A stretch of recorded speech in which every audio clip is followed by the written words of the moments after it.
coffee consumers and crime connoisseurs. Welcome to the 27th episode of Mugshot Mornings, where we explore true crime one sip at a time. This story today is going to be a pretty difficult one to listen to, as you can probably tell by the title. So if this is something that you think you're not in the right headspace for and you don't think you can listen to it, as it does revolve around children's death, I completely understand. Please click out of the video and be kind to your mind as always. From 1925 to 1961, in the small town of Tuam, Ireland, the Catholic Church operated the Bon Secours Mother and Baby Home, one of 18 such institutions across the country. These homes were presented as sanctuaries for unwed mothers, a place where they could give their birth in secrecy. But behind the stone walls, the truth laid something much darker. Once the babies were born, the mothers were stripped of them, many never seeing their children again. Of the estimated 57,000 children who passed through the system, at least 9,000 died under the care of the nuns who ran the homes. Their final resting place was not a cemetery, but a forgotten septic tank buried beneath the grounds of the homes. This is the story of the Bon Secours Mother and Baby Home and the unholy acts committed by those who claim to serve a holy God. Now, if you haven't noticed, I have been gone a few months. Hello, everybody. Welcome to Mugshot Mornings. I'm your host, Sydney, if you're new here. If you're not new here, I'm still Sydney. I know it's been a hot minute. For the video watchers and listeners, here's a timestamp if y'all don't want to hear kind of an update of where I've been and what's been going on. Audio-only listeners, I'm not entirely sure how to put a timestamp here, so skip forward. Probably a few minutes. I won't take too much of your time. First, before we get into where I've been and my update, let's talk about what we're sipping on. Did you guys miss this? I sure did. I did. Okay, so what we're sipping on today is I made a hot latte. I have homemade pumpkin syrup that I made for coffee. It's all right. It's really watery, okay? I don't know what I did wrong. The girl on TikTok had a really creamy, thick looking sauce, and I got lost in the sauce. Cut that out. Okay, anyways, so I haven't tried it. As always, y'all know I try it on here.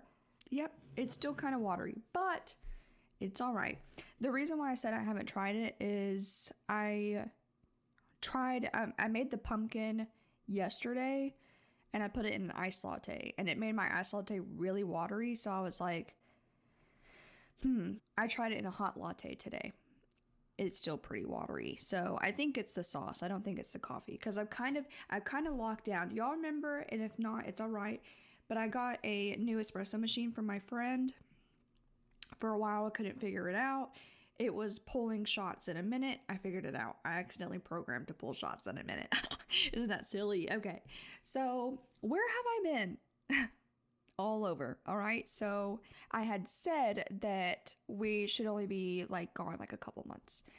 And that was the plan until the house that we were going to try and move into did not pass inspection. So I said, okay, so we had to live with my in-laws for a little bit. This is my new house. Aaron and I bought this house in September. I wanted to get my office together. If you can't really tell, in the last episodes, the wall was green with a gallery wall. This is it's like a brown plum. It's very moody. I love the moodiness of it in here.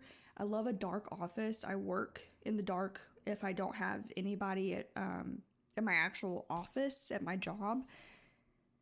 I'm turning on a lamp and I'm working in the dark. So this being much darker, I didn't paint the whole office like I did last time. It's just this wall, and I'm still adding to the gallery wall. The house that we were going to buy failed inspection. Great, fun. So we lived with my in-laws. I was going to try and film maybe at my office at work, but I don't know why I didn't. Normally, whenever I'm at work, I'm like, I want to go home. So maybe that's what it is. After work, I didn't want to film. So I wanted to go home. Maybe that's what it is. I don't know. But so we have that.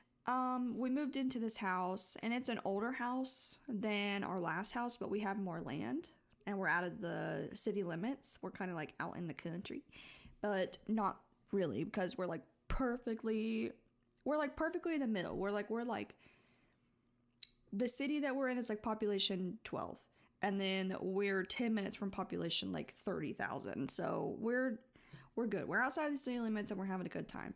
The only thing is, we've been battling people with this damn house, okay? So let me give an explanation as to what I mean with that. So we've been battling insurance when it comes to our roof. Our roof is 10 years old. Is that old? Yes. Is it old enough that we have to replace it after 5 roofing companies told us that we didn't need to replace it yet? It's not that old. And then right after that, our dryer doesn't work. So then we buy a dryer from someone on Marketplace. You can see where this is going. That dryer didn't work. When we messaged him again, he was like, oh, well, yeah, I'm homeless. I don't have another dryer or another way to get it back to you, and you're not getting your money back. I said, okay. So we gave a few $100s to a homeless man, so that's great. So then we had 2 dryers in our house. Neither of them worked, and that was fun. So then my dad came up and was like, I'm just gonna buy you a dryer. So he bought us a dryer, and then right after that, I'm not done. Yeah, something's going with the AC where in here, my closet that's like right here in front of me, this wall right here shares with our furnace, and then our furnace started leaking, and it was all in my closet. So I called our AC guy, and he comes out, and it's like a $200 fix on top of that. So we've been having a really good time. Now that everything is settled and chilling, at least for right now, I'm gonna go on this podcast. So this podcast brings me joy, and I need a distraction. I'm also getting back on my anxiety meds because I've been having problems with that. I know that we've talked about that, I think, right after the election. Anyways, I miss you guys. If you're new, like, subscribe, tell your friends. If you are a reoccurring if you are a reoccurring watcher and you are not subscribed, which is the main people who watch this channel, please subscribe. It doesn't cost you anything. Come on, what are you doing? And if you are audio only, please be sure to rate this podcast and tell your friends. As always, tell your friends. Okay, so let's get into today's story. First, we kind of need to give a background as to how Catholicism started in the country of Ireland specifically. So originally, homes for the poor provided minimal financial assistance to the most vulnerable. Many unmarried women found themselves gravitating to these places, often as a last resort. But between 1850 and 1860, as the Catholic Church grew into a dominant force in Ireland, these shelters began to transform to the Catholicism beliefs. The message was also very clear. If single pregnant women were to be housed among the poor, they had to be isolated. These pregnant, unwed women were seen as morally infectious. They were living proof that sin had threatened the vision of a pure, virtuous Ireland. These unwed mothers' existence were considered shameful and something that needed to be hidden away, as the Catholic Church didn't want their reputation to be tarnished. Following the Irish independence in 1922, Catholicism became more than just a religion. Like America with its Christian values, it sought to give Ireland a national identity. Fallen women were condemned to these institutions. One that was pretty famous was Magdalene Laundries, which is where nuns would take these unwed pregnant mothers, and after they give birth, or even while they were pregnant, they would force them to do really harsh manual labor to kind of pay for their sins. It wasn't a way, and if you look at Catholicism, the whole point is to repent, ask God, the whole Christian thing. You repent, you ask God for forgiveness, and then you're saved. You confess that you believe he is, you confess your sins. They are taking it to an extreme level where it's not even Catholicism anymore. Like, whatever. It doesn't make any sense to me, but here we go. The country of Ireland prior to independence had been pretty poor, but it prided itself on being holier, purer, and cleaner compared to the former British rulers. But the idea of purity came at a devastating cost because it targeted the sexuality and bodies of girls and women. The Irish state handed over the responsibility for most of its very vulnerable people to the church. And then the church then in turn forced its moral code on these individuals who may not have even practiced Catholicism. And it's not that they're not Christian, it's not that they're not whatever, they just may not follow the Catholicism rule. So not only, we've known now the 1900s were insane. We are seeing this now today in at least America in 2025. Probably over the next 4 years, we're definitely seeing the enforcement of beliefs, which obviously we know is not cool. So it's just history repeating itself, but I'm getting ahead of myself. Okay. Unmarried mothers weren't seen as victims no matter what their reasoning was as to how they were impregnated. People used language that we often see in courtrooms to describe the unwed mothers, such as first-time offenders or repeat criminals, things like that. In the eyes of the Irish Catholicism Society, these women had done the unthinkable. They had committed a crime, and that was found love, made love, and gave birth without permission.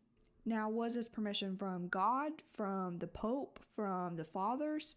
No one knows, but there was this underlying rule that if you gave birth and you were not wed, you were going to be sent to these homes. You were going to be sent specifically for this story, the Tuam homes for babies and mothers. Now, going back, how did this kind of start? Like, besides, Catholicism taking over Ireland. So we have the Bon Secours mother and baby home. So the Congregation of the Sisters of the Bon Secours was officially founded on January 24th, 1824 in Paris, France, by Josephine Podel and 11 other young women. They professed their vows in the chapel of the Saint-Sulpice under the guidance of Archbishop Hyacinth Louis de Quellen, committing themselves to care for the sick and dying in their homes. The majority of the sisters of the Bon Secours were trained as nurses or midwives. The name Bon Secours translates from French to goodwill, reflecting their original motto, goodwill to all. In the mid-19th century, the Bon Secours sisters expanded beyond France.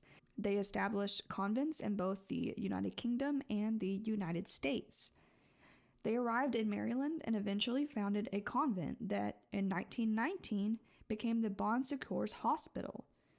This was an institution that, as of 2018, continued to operate in Baltimore. In 1925, the sisters opened the Bon Secours Mother and Baby Home in Tuam, Ireland. Tuam, Ireland is a quiet town in Western Ireland, and due to the haunting history, few people speak about it. The Mother and Baby Home in Tuam, Ireland was one of the many institutions ran by nuns at the time for the Mother and Baby Homes. These houses, as stated before, were housing unmarried women who were often confined, shamed, and stripped away from their newborn children. Many of these women weren't even having sex out of wedlock. Many of them were intellectually disabled and didn't understand what they were doing, or they were raped, and that is how they became pregnant. So they weren't really committing sin. They were just being tossed just because they saw that they didn't have a wedding band, saw they didn't have wedding papers, and they knew that they were pregnant. So anyone who was pregnant out of wedlock were going to be put inside of these homes. But no matter what their story was, they were taken, confined, and shamed for many decades. The Bon Secours Sisters, a Roman Catholic religious order, began operating the mother and baby home in Tuam after the building's previous use as a military barrack. Originally, the structure was designed in 1841 by architect George Wilkinson to serve as a workhouse. This workhouse was capable of housing more than 800 individuals. But in the 19th century Ireland, workhouses functioned as state-run institutions for those who could not financially support themselves. In exchange for food and for shelter, residents were expected to perform unpaid labor. Many of these people who were admitted to these institutions were chronically ill, terminally ill, or living with mental or physical disabilities. After decades of political and military turmoil, the building eventually passed into the hands of the Bon Secours Sisters, who repurposed it as a home for the unmarried mothers. In 1925, the Bon Secours Sisters formally opened the Tuam Mother and Baby Home under the leadership of Mother Hortense McNamara. Upon giving birth, these women were immediately stripped from being able to hold their children and often never saw their children again. These women were required to stay in the facility for at least 1 full year, and they had to do intense hard labor and care for all of the other children. If a woman wished to leave before her 1 full contract was up, she was forced to pay a £100 fine, which doesn't seem like a lot, I guess, at the moment, but back then, these women were working at this facility for about a year, unpaid. They were disowned from their families for being pregnant, and the reason why they're in these facilities is because they were seeking help, financial help, medical help, whatever it was, but this was just unaffordable to many of the women. It was an unrealistic standard of pay this and then you're able to, get your freedom. And if they were able to pay it, they weren't able to take their babies with them. If these women were able to finish their 1-year contract and they didn't have to pay the £100, they were transferred to the Magdalene laundries that I had mentioned earlier, which was known to be very exploitive. It was known to be very run down, and they were just heavily criticized for just being really harsh to the women. They had really intensive labor. In 1927, both the Catholic Church and the Irish state officially endorsed the Tuam Mother and Baby Home, and they viewed it as a practical solution to curb the number of the illegitimate births happening in Ireland. For each mother and child in residence, the Tuam County Council paid Bon Secours' sister a small weekly stipend. After giving birth in the maternity ward, these women were not only stripped away from their children, but the stipend that the Tuam home would get for the birth rates wouldn't even be given to the mothers. It only went to the home. And I know that seems like, yeah, they have to run the home, but they're also not paying the women. So they're just getting all this money, and it's only going to, the food that they give the moms. It's not even going to them or to pay them for the labor that they're doing. The nuns would remove the infants from the delivery room and take them elsewhere where the moms couldn't find where their children were. And if they were able to go see the new babies, the new children, the nuns would not tell the moms which one was theirs. Although the moms were rooms away from their children, they were never given the identity of which child was theirs. They had no idea, and they were kept in the dark about their own children. They go to this place to seek help, seek refuge, and it ends up being much, much, much worse than you and I could possibly imagine. Giving birth alone and scared, if you were a victim of rape, you would seek help. Hey, I was raped. I don't want to terminate this pregnancy. I want to give this baby a good life. Whenever I'm done, can you take care of the baby and take care of me when I'm done and then I can leave? Well, no, you actually have to work for free, and you're not allowed to even know how the child is doing. And you have a 1-year contract, and if you want to stop that, you have to pay all of this money. And it's like, like I said, it was the control, it was the Catholicism taking over, just awful. The Bon Secours sisters also engaged in illegal adoption practices even before Ireland's 1952 Domestic Adoption Act, which only permitted adoptions within the country. After the law was passed, the researchers alleged that the sisters continued arranging illicit adoptions, sending many children to families in the United States in exchange for large payments.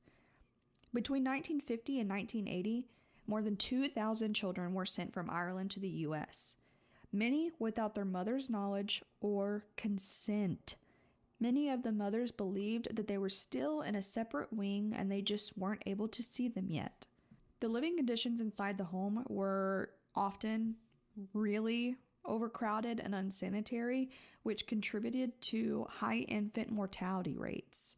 The nuns also recorded each of the infants' deaths, and they would send it to the Tuam City Council death register. They would put the child's name, age, date of birth and date of death, of course, often not being any days later, maybe the same day, couple days later, and also the time that they were born, along with requesting small size coffins, which was a grim indicator of just the amount of child mortality in this, or I guess not mortality, child fatalities inside of the home. So it's almost as if not only is this very unsanitary, you have a spread of diseases, but also there's much more to it. Much more to it. There is an unofficial count, but there's an approximated number of 795 babies from ages only to just newborn to 9 years old found buried or inside of the septic tank of the torn down mother and baby home. From the years 1925 until its closure in 1961, almost 800 children had no records that they were even alive, nor did they even pass away. There were no birth certificates, no death certificates, only their day-old to 9-year-old bones. Over the course of its 36-year operation, the Tuam mother and baby home saw the deaths of more than 800 infants, most of them between birth and 3 years old. To put that into perspective, Ireland's national infant mortality rate in 1969 was between 20 and 30 deaths per 1,000 live births. Yet the home's numbers, only the Tuam home's numbers, were staggeringly higher. So in the first year of operation, 1925, 7 children's deaths were recorded for the whooping cough or measles. In 1932, only a 7-year difference, that number rose to 24. By 1933, 32 more children had died. While infectious disease was an extreme factor, many of the children died due to malnutrition. In 1940, because of the deaths of over 40 children were sent to the Irish government to kind of just let them know that there's possibly some shit going on in these homes, they were sent to investigate the home and see the working conditions and everything of this home. What the Irish government found was appalling. Infants were described as emaciated with distended stomachs, just further proving that there was a lot of neglect and malnutrition and starvation going on inside of the homes. This inspector's report was finalized in 1947, the same year that a separate 52 children had died in the facility. By 1961, the Galway City Council of Tuam and the Department of Local Government and Public Health made the decision to close the Bon Secours mother and baby home. The building was left abandoned for many years before most of it was eventually bulldozed. Years later, a local historian and researcher, Catherine Corliss, would uncover the home's darkest secret. Catherine was the granddaughter of a mother and baby home survivor, and she was motivated by questions about her family's past. She was particularly interested in the life of her grandmother, whose story had always seemed shrouded in silence. After her mother passed away, Catherine began writing for the local newspaper on the history of the mother and baby homes and the Magdalene laundries. Her research intensified in the 2000s when she began investigating what had happened to the 796 children whose deaths had been officially recorded at the Tuam home. Her search led her to the former site of the institution, now partially developed into a housing estate. Through conversations with the estate owners, Catherine learned of an unused underground structure, initially believed to be a part of the original septic system. But this had remained on the property after the demolition. That structure, it turned out, was being used as a large, massive grave. Catherine wanted to kind of dig deeper into the Tuam home, so after doing research where she saw 800 death certificates that were public records, cemeteries and burial sites did not match any of the names or dates or anything that were recorded. She dug through archives, forgotten files, and documents, and there was still nothing. The old site had been bulldozed down, and a playground, ironically, was put on top of the old site where the building used to be. As she was walking, beneath her were the remains of around 800 children. And she knew it, but no one would believe her. It took years for someone to believe her and help her look into the story. So this didn't come until 2014. On May 25th, 2014, a journalist, Alison O'Reilly of the Irish Mail on Sunday, published a list of 795 children believed to have been buried in a mass grave on the grounds of the Tuam mother and baby homes. These were the names of infants and young children who, according to records, died under the care of the Bon Secours sisters. She titled this article, 800 Babies in a Mass Grave. She was first contacted by a woman named Anna Corrigan, and through email she stated, "I want to talk to you about my two brothers who are buried in a mass grave in Tuam. There are 800 babies there." Allison stated in a later interview that was published in an article that she didn't believe Anna at first. She didn't think that this was real, that now we have 3 people talking about how there's 800 children in the ground that nobody has recollection of. Anna Corrigan's mother, Bridget Dolan, lived in Dublin, Ireland, and was a survivor of the Tuam homes. She sat Anna down and confessed that she had 2 secret sons, aka Anna's brothers. After Anna and Allison met in person, Anna gave Allison Catherine Corris's contact information. Allison states that her article would not have been possible without the help of Anna, Catherine, and a professor named Thomas Garravin, whose mother and her 6 siblings had been in the home. Just in case this is confusing and you're not really following, because I wasn't really following at first either, because I was like, oh, well, it's like public record, why is it so confusing? It's the fact that Catherine couldn't find, like, the nuns would register the babies as deaths. They said, these babies died, the day they died, here's the names, whatever. Catherine went to many grave sites, or burial sites, or whatever, and none of the names matched. So she was wondering, where are all of these babies? Like, where are the remains of the children where are the remains of 800 children that have been recorded? It's not that they were trying to hide the deaths. It was, where are they hiding the bodies? And why are there so many bodies? Now, this is a theory. If you hear dog toys in the background, I'm so sorry. Basically, what the theory is that maybe there was measles. Maybe there was high infant mortality rates because of the terrible conditions of the home. They're not saying that that's not it. It's saying that there's 800 of them died from things like that. There is obviously starvation, neglect. Was there something else? Of course, that's a theory. We don't actually know if there was anything further going on. We don't know if that's true. The help of these women caused the Irish government to excavate the ground that the Tuam baby home used to be on.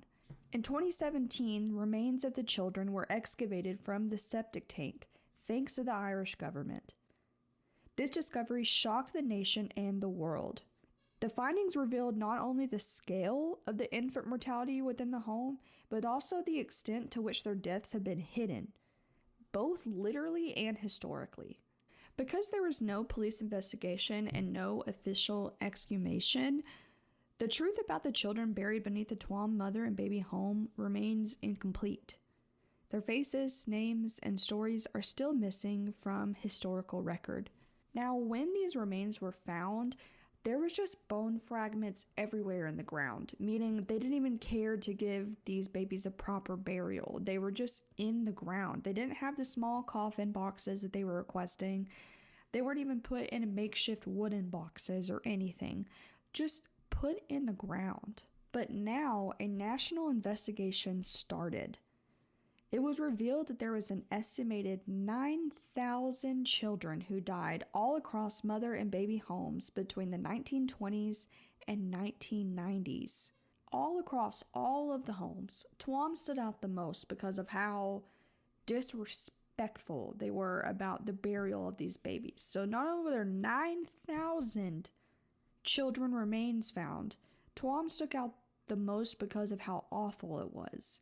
These women were locked away with the promise that we're going to take care of you and your child, but you're never going to see your child again. We're going to, without your consent, give them up for adoption across the world, and you have to work here for free for a year before you can let go, and you don't get to leave with your kid. What? When researchers were going around the town of Tuam, kind of after the story broke, a lot of people weren't really surprised. A lot of the locals did believe it, but they didn't believe the full extent as to how many there were. They thought that maybe it was just stillborn infants, but not a big number. They didn't really fully believe the full hold on, I just said fully like 8 times. They didn't understand the full extent as to how many babies there were. Ireland's Prime Minister at the time of 2018 delivered a national apology. He called what happened in Tuam a stain on Ireland's history. He promised justice and dignity for all of the victims, but a lot of these victims' families said that this apology came way too late. The Bon Secours sisters also released a statement, not Tuam, but they were still running, but they released a statement saying that they were very sorry, but the public was very unhappy and unforgiving. There were no trials, no arrests, no prison sentences. The nuns that had run the home are dead and gone at this time because the home closed in 1961, and this is late 2010s. So, I mean, it had been 60 years since all of this had happened. None of the nuns were able to be,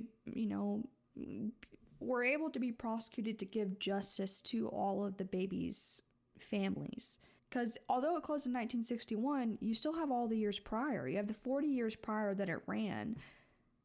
Nobody was able to be prosecuted for any of this. The system that had also enabled the abuse had already changed. Ireland was no longer being run by the Catholicism rampage going on. It's almost like how I imagine like the satanic panic here in the US at the time, where it was like anything and everything was the devil. Complete opposite when it came to Ireland at the time, where anything and everything had to be completely pure and under Catholic ruling. The survivors wanted justice and just the truth of everything. Survivors meaning, the women who did escape or got out after the contract, the babies who did survive.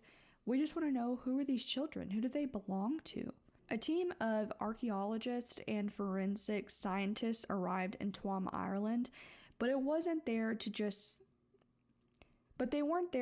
recover the bones. They wanted to honor the dead. They wanted to identify who these children belong to and who they are.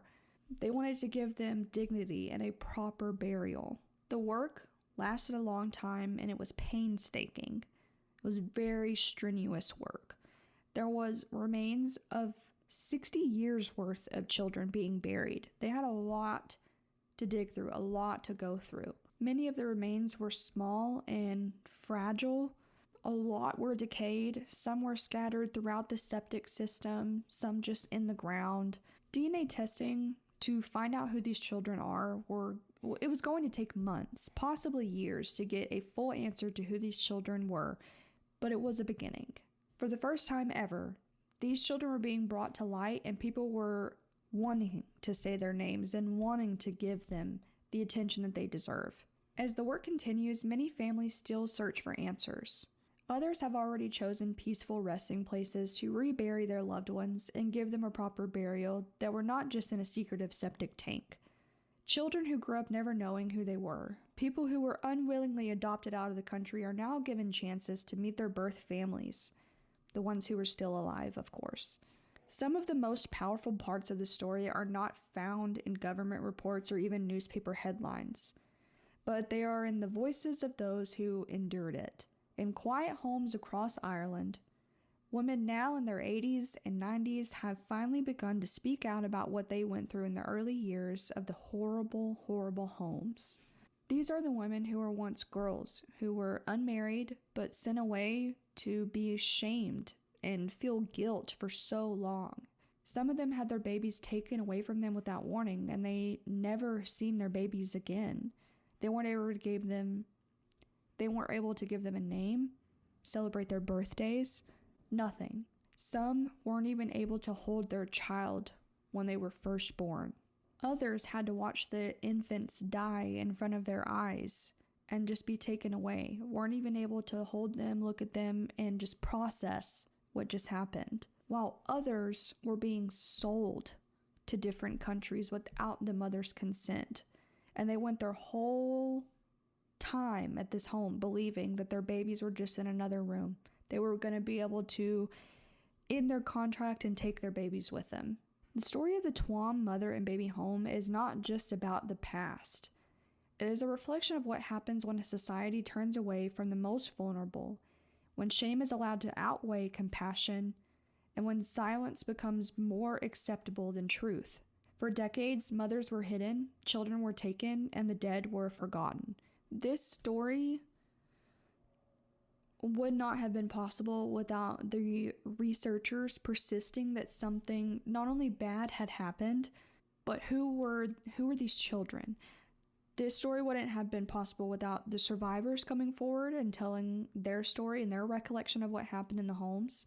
This story is meant for people to speak out if they know something is wrong and to make sure that nothing like this ever happens again.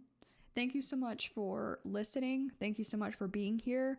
Thank you guys for listening. If you're all over the country, if you're in my home state, if you're across the globe, thank you so much for listening. I really appreciate it.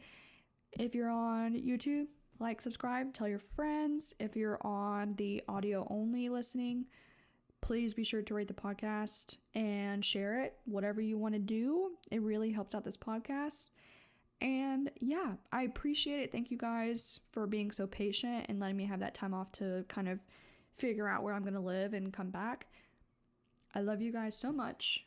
Thank you so much for listening, and I will see you next Thursday. Bye.